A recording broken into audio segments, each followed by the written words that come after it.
आलसी बेटा।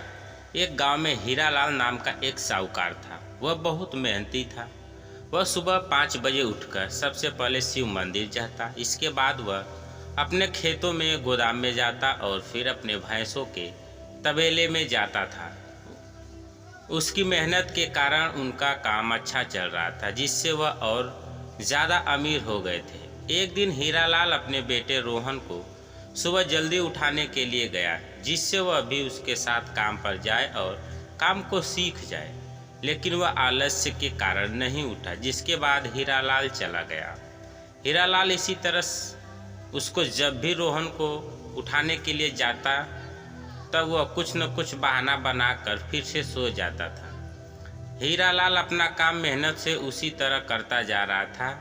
एक दिन हीरालाल बीमार पड़ गया। वह कुछ दिनों तक बहुत बीमार रहा, जिसके बाद उसकी मृत्यु हो गई। हीरालाल के मरने के बाद भी उसका बेटा पहले की तरह ही लेट तक सोता था। उसकी इस आदत के कारण धीरे धीरे व्यापार में घाटा होने लगा और जो हीरालाल ने कमाया था वह सब चला गया। यह सब देखकर हीरालाल की बीवी ने रोहन को बुलाया और कहा कि हमारे व्यापार में बहुत घाटा हो रहा है, इसको सही करने के लिए तुम कुछ करो। रोहन अपनी माँ से बोला, मुझे व्यापार नहीं आता, इसमें मैं क्या कर सकता हूँ। रोहन की माँ बोली, दूसरे गांव में तुम्हारे नाना रहते हैं, तुम उनके पास जाओ और उनसे कुछ व्यापार की बातें सीखो। रोहन ने ऐसा ही किया। वह अगले दिन दूसरे गांव अपने नाना से मिलने के लिए गया।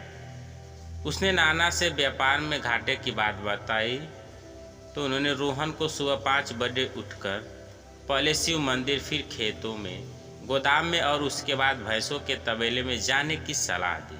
रोहन अपने नाना की सलाह के अनुसार सुबह 5 बजे उठकर सब जगह जाने लगा। उसके कुछ दिन ऐसा करने पर उनके व्यापार में काम करने वाले सभी व्यक्ति सोचने लगे कि मालिक अब रोज आते हैं, जिससे उनका घोटाला करना बंद कर दिया।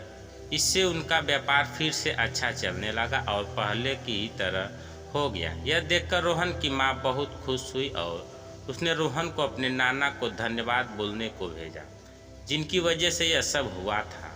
रोहन अपने नाना को धन्यवाद बोलने के लिए उनके घर गया।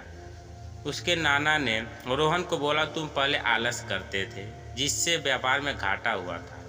अब तुमने आलस करना बंद कर दिया, जिससे तुम्हारा व्यापार फिर से चलने लगा।